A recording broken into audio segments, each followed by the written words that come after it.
তাআলার জন্য তিনি আমাদেরকে অনেক ব্যস্ততার পরেও আজকের এই প্রোগ্রাম উপস্থিত হওয়ার জন্য তৌফিক দান করেছেন। সেই মহান আল্লাহ তাআলার শুকরিয়া আদায় করছি।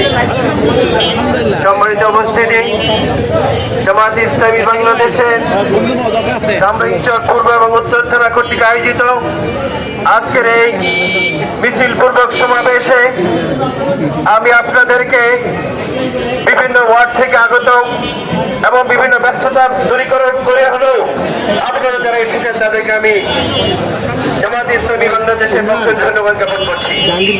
সম্মানিত উপস্থিতি, আমরা জানি আজকে থেকে আমাদের নির্বাচনী আসল প্রচারণা শুরু হচ্ছে। সেই উপলক্ষে আজকের আমাদের এই মিছিল শুরু হবে ইনশাআল্লাহ। আজকে আমরা এখনই মিছিল শুরু করব। মিছিল করার প্রারম্ভে আমি আপনাদের কাছে আহ্বান করতে চাই, আমরা ইনশাআল্লাহ এখান থেকে মিছিল শুরু করব। হারিকেন ফ্যাক্টরি অর্থাৎ আচারেলা ঘাটের রাস্তা দিয়ে ঢুকে হারিকেন ফ্যাক্টরি পর্যন্ত আমরা ইনশাআল্লাহ যাব। এর মাঝখানে কোনো ভাই অনুমতি বেঁধে রেখে কোথাও চলে যাবেন না ইনশাআল্লাহ। এরপরে আরো কিছু কথা হচ্ছে, যেহেতু একটি আদর্শ সংগঠন, আমাদেরকে অবশ্যই আমাদের সামনে কোনো রিক্সা অথবা কোনো পথচারী আমাদের মাঝখানে চলে আসতে পারে, তাদের সাথে কোনো অসৎ আচরণ করা যাবে না। তাদেরকে সুন্দরভাবে বুঝিয়ে তাদেরকে সুন্দরভাবে সরিয়ে দিয়ে আমাদের মিছিল ইনশাআল্লাহ পর্যন্ত চলে যাবে।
স্লোগান দেন।